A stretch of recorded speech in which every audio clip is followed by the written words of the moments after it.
Welcome, I'm here to talk about this year's presidential election. You know, voters often have to choose between the lesser of two evils, and this time it's worse. President Trump's rants are disjointed and illogical, although they're crazy enough to be entertaining in a dumpster fire sort of way. Democrats hate him for his personal attacks on both them and the media, which make his followers happy, but also kill any chance at bipartisanship. He even criticizes and undermines people in his own party. He bullies them into submission, with their only option to just wait him out. On the other side, Vice President Harris is running on President Biden's record, now that he's left the race. And she didn't help her cause with her word salad gaffes, plus hiding President Biden's dementia. He said that their administration would unite us, but never kept his campaign and inauguration speech promises to reach across the aisle. Executive orders pushed their destructive policies unilaterally, instead of negotiating with Republicans, and they called most Republicans ultra-MAGA and blamed them for unsolved issues, when compromise would have at least started to solve them. Both parties act like the only compromise they'll accept is for the other side to completely cave into whatever they want. That ain't governing, sadly. There's almost no chance of a third-party candidate winning the presidency. The two parties dominate in every state, with campaign infrastructure for party loyalists to stop anyone who isn't a Democrat or Republican. Are we stuck with the divisiveness?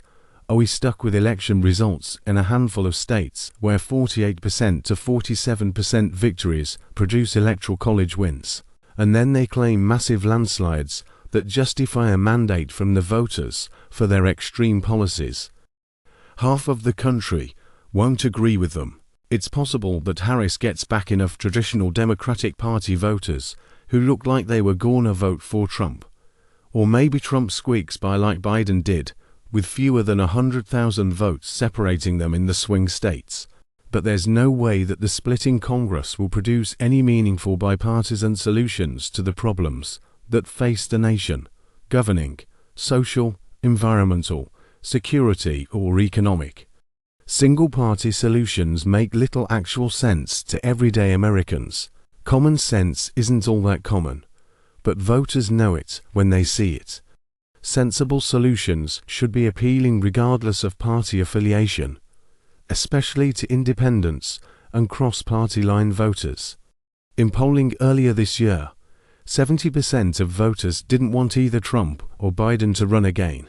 What I'm here to do is appeal to those voters who actually want nonpartisan solutions to our problems, to end the crippling division that is so damaging to the US and our future. Most voters realize that just pushing for one party's or the other's pet solutions typically reflects what the special interests and big donors want, not what's best for the country. For the ideas set out in today's speech, I'm going to ask voters to reach out to their senators and congressmen and say that unless they're willing to work on implementing these ideas together, they aren't going to get their vote. There are 8 major problems that just continue to grow worse while the two parties snarl and scheme, and all of us suffer. The federal debt and deficits are ridiculous, and both grow under both parties. The economy is shaky, with wealth and income inequality at dangerous levels and more people than ever living paycheck to paycheck. The healthcare system sees massive spending, and yet huge numbers of people aren't covered. There's an environmental crisis that won't go away with the policies either side's been putting forward. Our educational system badly trails other developed nations, and yet we fight over things that have little to do with closing the gap. The immigration system is broken, and neither party has a plan to fix it in a way that preserves our welcoming history while respecting those who immigrate lawfully. And all those sanctimonious speeches about fighting crime either ignore the rights of victims or trample on the rights of defendants who are innocent until proven guilty. Meanwhile, the biggest can of all gets kicked down the road. Social Security is out of money in 10 years, and the only solutions will be to reduce benefits payments to avoid default or go even more into debt. But nobody has the maturity to touch the third rail of politics and keep the train from going off the tracks. Let's face it, we need solutions to each of these issues that both parties can agree on. To make that happen starts with basic government reform, as part of the effort to reduce the deficits and debt. The bureaucracy is out of control, and nobody thinks it's efficient. There's way too many departments for anyone to manage all of it effectively. If we got rid of all the huge headquarters and mid-level bureaucrats who gum up the works, that would automatically cut costs and improve efficiency. A bunch of the cabinet-level departments are really trying to solve problems that fit into one overarching goal: to create a healthy economy. The departments of agriculture, energy, education, environmental protection, housing and urban development, interior, labor, transportation, and treasury could all be merged into a revamped commerce department responsible for government regulation of all of those sectors of the US economy. Right now, the president has to try to manage each of their separate efforts, while at the same time dealing with domestic politics, the military, homeland security, and foreign policy. It's ridiculous to think that we should consistently expect to have presidents who are skilled in all of those. The remaining cabinet member to reorganize after that adjustment is the Secretary of Veterans Affairs, who should become a Deputy Secretary of Defense. After all that, the cabinet would be made up of 6 members, all reporting to the President and Vice President, the Secretaries of Defense, Homeland Security, State, Commerce, and Health and Human Services, plus the Attorney General. It's so much easier to manage 6 people instead of 15 to 20, and it gets rid of the massive numbers of middle and upper level bureaucrats who've been there 4 decades to run all those separate cabinet-level departments. What would a restructured Commerce Department push for, in addition to streamlining and cost reduction? A lot of corporate welfare has built up over the years in the departments that have stood alone to date. Some of it serves to counter foreign countries' subsidies to their economies, but most is just pork. The Secretary of Commerce should work with Congress to get rid of corporate welfare where US businesses are already adequately competitive and keep it where there's strategic security issues. That's necessary, but just one element of an overall push to improve the US economy. Bidenomics was supposed to manage economic change from the bottom up and the middle out. But that was a campaign slogan, not a policy, and people at the bottom and in the middle know it. The reality hit hard. Inflation has beaten them down, and the increase in interest rates is just horrifying. Credit card bills and car loan payments eat up the money people are making with their higher wages, and we've all seen the news reports about more people than ever living paycheck to paycheck, with a huge increase in the number of people facing that challenge when making over $100,000 per year. People who like Trump know that what we've seen from the Biden-Harris administration isn't working, but they don't seem to realize that his half-assed 3-part plan for no tax on tips and big tax cuts and big tariffs is only gonna make things worse. It won't bring inflation down, it'll drive it up. He keeps talking about how great the economy was before the pandemic, and it was pretty good. But that's just because there was continuation of the long, slow Obama recovery from the Great Recession. It took 6.5 years to get back the 8.5 million jobs that were lost, and then 5 more years to add another 12 million jobs before the pandemic. Then it took until August 2022 before we got back to that level. Since then, we've only added about 3 million jobs, but the population has grown by 7.4 million, and that doesn't count illegal aliens. Plus, when you look at the data, a huge and growing number of jobs are part-time. A lot of people have 2 or more jobs, and because they're often part-time jobs, that means they don't get benefits. Did you know that over the past 12 months, 1.5 million full-time jobs went away, and 1.8 million part-time jobs replaced them? It's clear that people are hurting, and the public opinion polls show it. 75% of Americans think that the Biden-Harris administration is taking the country in the wrong direction. But in their defense, the US economy is so huge, it's hard for any president to affect it. Still, We know that 4 things definitely do: spending, tax policy, trade policy, and regulations. What should be done in each of these areas? When a patient has cancer, the doctor usually calls for surgery, chemotherapy, and radiation therapy. All 3 of those beat down the patient, but they have to happen to save their life. So even though it sounds like the worst campaign strategy ever, raising taxes and cutting spending are the only things that make sense. Voters know that the best thing a president could do for the US economy over the long term is to run surpluses. Our debt has grown bigger than the economy, and we've gotten into this mess by running huge deficits 4 years. To get out of it, we need to run surpluses 4 years. Staying on the path we've been on is like smoking 3 packs a day after the lung cancer diagnosis, or keeping your foot on the gas pedal as you drive toward a cliff edge. Voters know it's smart to run surpluses, because when they do that at home, it does the same thing. It pays down their debt and cuts how much interest they're paying to make them better off financially. The same applies for the country. So what spending should be cut? Reducing the size of government and making it more efficient isn't enough to get the numbers needed. Another thing to include in a debt reduction strategy is to move infrastructure projects that strictly benefit local communities to state and local governments for financing and execution. Traditionally, we push to have the federal government pay a large percentage of the costs, but that just shares costs with taxpayers in other states who get no benefit from the projects, or really just moves the costs into the deficit. So we're building things today and claiming we'll pay for it later. But as seen by the ballooning debt, we never find the money to do that. Assigning costs to state and local governments would penalize those that have a lower tax base, so it'll be smart to reduce, rather than eliminate, the federal share of costs there.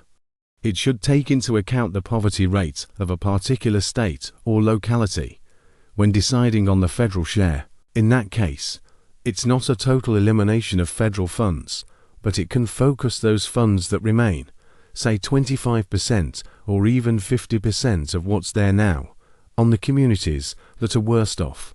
Turning to tax policy, it should include both individual and business tax reform, with the main goal of getting rid of unfairness. Creating a minimum effective tax rate would solve this. The more you make, the more you pay. In other words, the meter would increase based on increasing gross income. That means adding up wages, salaries, interest, dividends, business income, and capital gains, and seeing if a meter rate results in a higher tax bill than the current tax brackets. If it does, then people are exploiting the tax code unfairly to reduce their total income tax paid to be significantly below the amount paid by people who earn just as much as them or much less than people who earn less. The meter would replace the current alternative minimum tax, or AMT, with a new scale that increases along with gross income. The top rate should be 30%. They're paying less than 20% now, so we've got to raise it in order to get revenue increases, which of course the wealthy won't like. What will probably be more controversial, what goes along with that in order to get their acceptance, that the lowest income people should also have to pay a minimum of federal income taxes, so that everyone has skin in the game. It should be 1% for the poorest, so that they're on the hook like the rest of us to get the debt paid off. The brackets will be structured so that total income tax revenue goes up enough to start paying off that debt, but doesn't make the total tax paid by the middle class go up massively. Yes, this is revolutionary, to have everyone pay and to eliminate the earned income tax credit for low-income households, and that's as it should be. We're all Americans, and whatever debt the government has taken on belongs to all of us. Everyone has benefited to a greater or lesser extent from a strong economy for years, and can afford to pay a little more. Since the higher income households have benefited a lot more, they'll pay a lot more. But even those who have the lowest incomes ought to pay at least a little bit, since the government works for them as well as everybody else. The fact is that the EITC is a big government giveaway that acts like it's a charity when the government shouldn't be in the charity business. Charity should come from charities. If we can get rid of welfare for businesses Like was said earlier, we can get rid of it for people too. That's why things got better for folks after the 1996 Welfare Reform Act. Welfare is like a drug. As long as someone is dependent, they'll never get off of it. And look how long we've gone with more jobs available than the number of people around to fill them. While we had all those available jobs, we kept on paying people to stay home. For fairness, there'll be a corporate meter as well, with rates progressive up to 15% for the companies with the highest revenues and a minimum of 1%. The fact is that companies price their products and services to include the cost of income tax in the price, so it just gets passed along anyway. Huge companies will no longer be able to make billions of dollars and yet still pay nothing in taxes.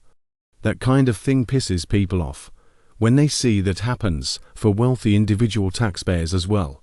That's why a common sense solution is to close the carried interest loophole and any other loopholes that benefit only the wealthiest taxpayers.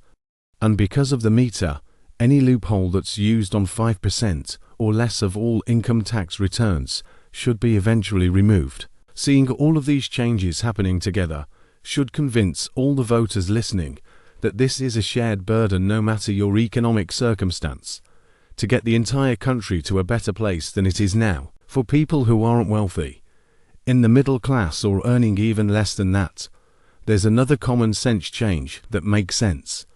Exemptions and the standard deduction should be indexed to the cost of living depending on which metropolitan statistical area, or MSA, the household is in. It makes no sense to have the same standard deduction whether you live in Manhattan in New York or Manhattan in Kansas.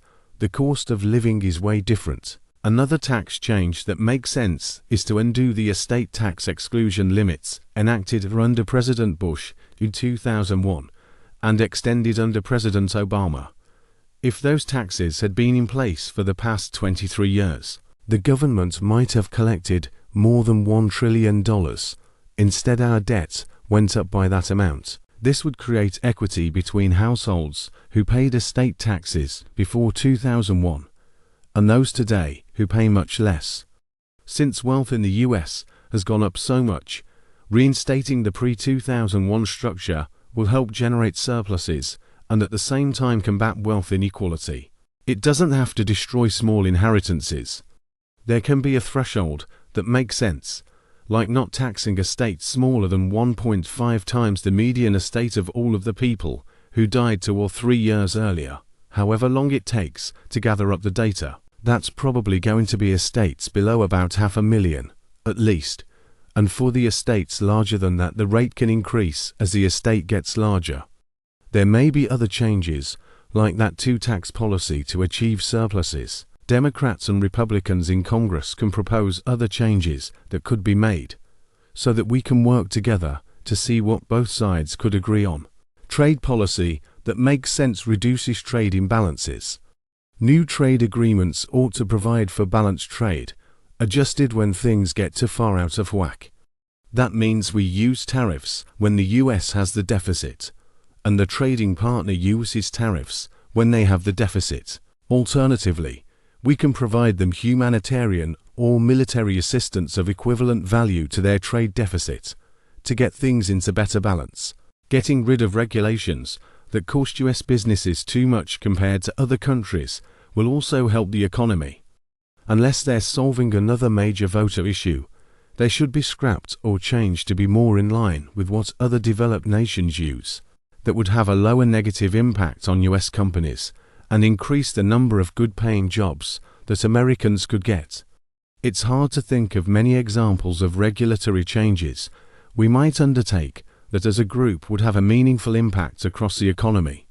Although there's probably some in the climate change area that can be scaled back to still make progress in reducing carbon emissions without destroying American jobs, since many Americans agree that some of the environmentalists' favorite regulations have gone beyond what's reasonable. President Biden signed the Inflation Reduction Act, touted as the biggest climate change legislation ever. The problem is that scientific analysis showed that after spending trillions of US taxpayers' dollars, it will lower global temperatures by less than 0.2 degrees Celsius in the next 75 years. Scaling back those and other regulations will cut the costs of monitoring and enforcement, yet still won't destroy the planet.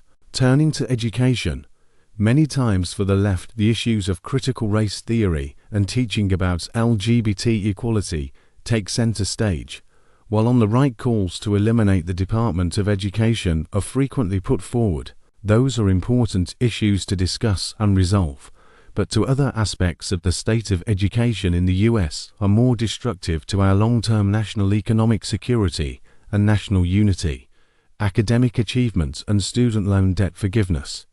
Both deserve bold solutions. Our failing K-12 schools are typically found in low-income and low-tax base areas. As a national economic security issue, this requires federal intervention to confront historical inequities.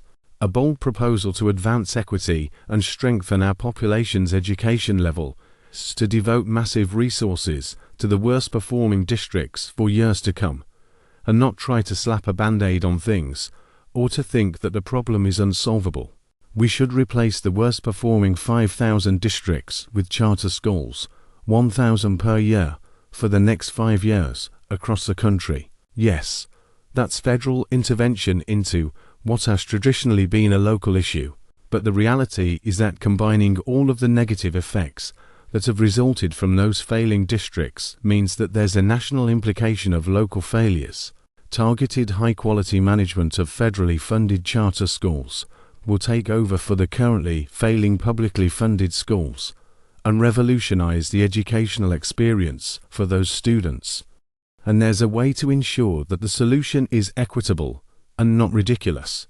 The per-pupil budget for each charter school district will equal the most recent annual operating per-pupil budget of the best-funded school district within 100 miles. The budget will continue to match that benchmark for 2 more years, then step down over the succeeding 9 years. Adjusting for inflation, the budget will be 75% of the original budget for the 4th through 6th years, then 50% for 3 years, then 25% for 3 years. As the budget steps down, state and local spending will take the place of federal spending.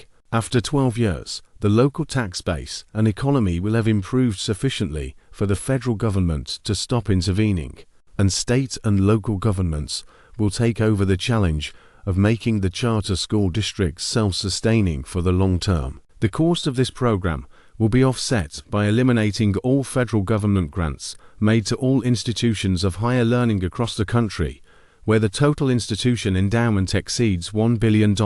Because of social equity concerns, Americans would want to know what these charter schools will be teaching. The Department of Education will maintain a laser-like focus on setting common standards for all schools across the country for what should be learned at each grade level. Those standards should match the educational performance seen in the developed nations whose students are ahead of us in academic achievement. We've got to close the gap.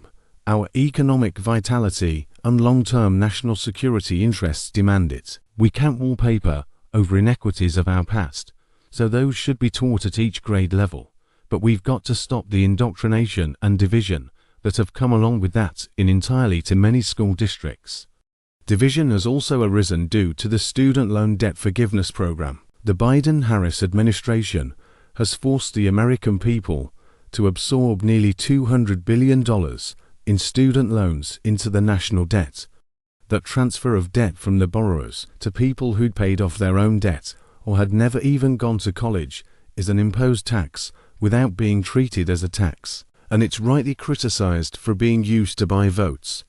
Student loan origination should be taken out of government hands and instead become the responsibility of financial aid offices in each college or university, working with financial institutions and the individual student and their family. Loans will be tied to the educational institution, not the government. The Department of Education will still provide Pell Grants and other grant programs, but will no longer be involved in student loans when it comes to addressing the crushing debt burden students face after graduation.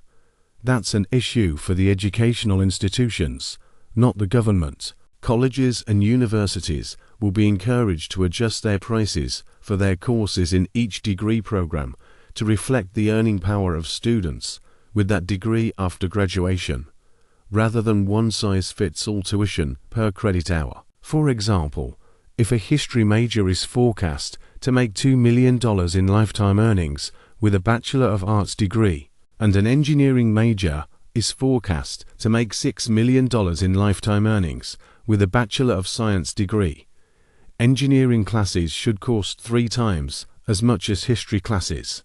Adopting this idea would align student loan debt with forecast career earnings and thus be more affordable for each student. For current student loan borrowers, while there is understandable sympathy, it only applies to the extent that they were misled into irrational levels of debt relative to their ability to pay it back by getting good-paying jobs. Borrowers can report the circumstances where they believe they were misled, and if they can make a valid case, then their debt will be reduced by an appropriate amount, with the forgiven debt assigned to the degree-granting institution who misled the individual borrower. All other borrowers and their families are expected to accept responsibility and accountability for their actions. They chose to sign up for the debt, and it's up to them to pay it. Neither the US government nor any other taxpayer is financially accountable for bad choices by these individuals. All of the previously forgiven debt needs to be reinstated in order to reduce the federal debt. Nobody gets a free ride, no matter how much they whine and complain about how hard it is for them. Personal accountability creates personal strength. Other Americans know that. Unlike that Capitol Hill staffer making $80,000 per year who thanked President Biden for forgiving his $8,000 student loan when he had the money to take trips and share Instagrams of fancy dinners. Government intervention into what should be private transactions can sometimes be good. In the case of student loans, it was bad. It has been both good and bad in the case of healthcare, where we have a mixed bag of healthcare system pros and cons in the US. Along with employer-provided healthcare coverage for more than 250 million Americans, we have Medicaid and Medicare to provide healthcare coverage for the poor and elderly.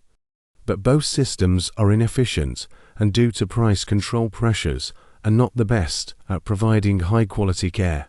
The Affordable Care Act, or Obamacare, continues to extend healthcare coverage to millions of uninsured individuals around the country, but many complain that it doesn't meet the original affordability goals for each household and coverage goals for all households. From 2013 to 2023, about 20 million people gained healthcare coverage, about half of them through Obamacare plans, and about half by employer plans. Another 30 million transferred to Obamacare plans from other coverage. But as of 2023, more than 25 million people remain without coverage. The patchwork of coverage from these various plans and solutions isn't doing the American public a favor. We spend more per person on our healthcare system than just about every other country. Yet we have tens of millions of people receiving substandard care or not covered at all. We need to overhaul the system in a way that works for everyone, but without adopting a lower quality service level for everyone, as we replace a system with acceptable or high-quality care for most. A logical answer that preserves the motivation of private enterprise efficiency is to transition the current system to a modified single-payer approach. Our effective private healthcare system will replace the inefficient government bureaucracy that delivers healthcare to 119 million Americans. I propose to adapt a system as of the Federal Employees Health Benefits Program, or FEHBP, that's the same healthcare coverage provided to Congress, and has multiple companies delivering insurance that's available in every state. Healthcare coverage minimum content will be determined by the typical current FEHBP plan.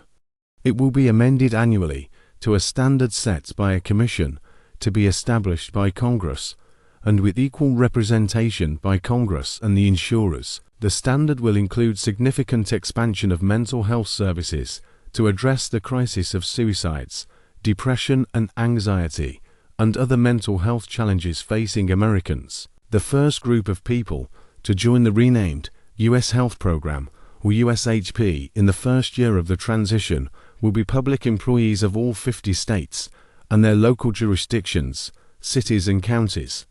Every family will pick their preferred healthcare insurer. Each state and local government will pay the employer's share of annual premiums, the same as is currently done by the federal government for its employees. The second group of people to get this coverage in the second year will be those enrolled in Medicare, Medicaid, military Tricari, and VA care, the balance of their share of the costs paid by the federal government. In the case of Medicare and Medicaid, the employer's share is paid by the state government where they reside. For Tricari and the VA, the employer's share is paid by the federal government. The third group of people who will get this coverage in the third year, if they haven't been covered already, will be all of the people who are either unemployed or whose employers have fewer than 50 employees. If the enrollee isn't employed, the state where they reside pays the enrollee's share and the federal government pays the employer's share. For the small companies, the employer will pay their share only if enrollees are employed full-time. If they're employed less than full-time, the employer and the federal government will split the employer's share proportionally, with the employer's share equal to whatever percent their part-time work equals. As above, there will be a cap on the employee's costs for healthcare coverage, 7.5% of gross annual income, with the balance paid by the state where the enrollee has their primary residence. In the fourth and last enrollment year, all remaining households will be covered by USHP plans, replacing the administrative burden on companies with more than 50 employees to set up and manage healthcare coverage. The same 7.5% cap on the employee's share as with small companies will apply. Conversion to a modified single-payer approach will concentrate the administration of enrollment into the USHP in the Department of Health and Human Services. That frees up the private sector and local and state governments from the need to hire administrative staff to manage employee healthcare. Their responsibility would consist only of arranging payment of the employees' and employer shares, or their share of the employee's premium in special circumstances, to the health insurance provider the employee had selected in the annual open season. As mentioned above, this healthcare plan integrates the VA, healthcare services, and other publicly run healthcare services to reduce inefficiency and improve patient outcomes. VA hospitals will be sold off to the private sector to add healthcare infrastructure to serve all Americans. Not included in the above discussion are the illegal aliens who have flooded into the country in recent years, to include the unprecedented influx over the past 3 years. They will be able to obtain coverage once comprehensive immigration reform gets put in place, using the following approach. Deferred action for childhood arrival or DACA participants get to proceed on a pathway to citizenship only after payment of a penalty of 10 times the cost of immigration paid by those who immigrated legally, or about $150,000 per person. There are 2 consequences that apply as a result of the violation of law during the original illegal entry. First, none of the DACA participants are eligible to vote in federal, state, or local elections for the remainder of their lives. Second, neither they nor their parents are eligible to use the chain migration process to bring other family members to the U.S. Those other family members may apply for legal immigration on their own merits, and the children of DACA participants who are born in the U.S. are eligible to vote. It seems harsh, but actions have consequences. The payment amount seems harsh as well, but the payment doesn't have to be made by the DACA participant. It can be made by anyone, such as non-profit illegal immigrant support groups, or corporate or private donors.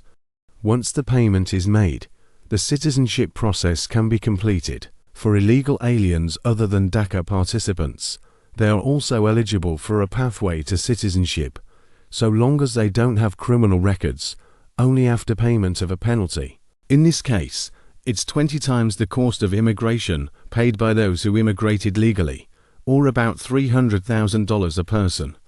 Once again, they are not eligible to vote, nor are they eligible for the use of the chain migration process. and the payments can be made by anyone. For companies that employed illegal aliens, they will pay a penalty equal to 3 times the annual salary of a legal US citizen who would have worked in those jobs filled by illegal aliens for every year that they had an illegal alien on their payroll. Any future hiring of illegal aliens will be treated as a white-collar crime subject to the mandatory minimum sentencing described in the discussion of criminal victim justice reform that follows. Criminal victims' justice is built off the natural right of all US persons to life, liberty, and the pursuit of happiness. A president who defends that right should stand by the viewpoint that any wrongful death carries with it the consequence of the equivalent penalty. A policy consistent with that will establish a Department of Justice review of all state and federal cases with arrests for murder, manslaughter, vehicular homicide, or other wrongful death. The review will determine, regardless of prosecution or acquittal, if there is evidence beyond a reasonable doubt of guilt. In that case, and in all cases where the defendant pleads guilty or was found guilty, the death penalty will be carried out immediately. The reason for this is that the current state of sentences for capital crimes is monstrously offensive to the deceased and their families, the victims who are seeking justice. Many criminals get less than 10 years in prison for depriving the victim and their family of decades of life together. It's blatantly abusive to the victims of these crimes. Also abusive are the light sentences in the cases of rape, sexual assault, and child sexual molestation. To bring about justice for the victims of all such crimes, a federal judicial review will occur for every perpetrator, regardless of the state-level sentence. If there is absolutely incontrovertible evidence of guilt, or if the preponderance of evidence shows guilt beyond a reasonable doubt, the sentence will be death. That's because the impact on the victim is a lifetime of pain.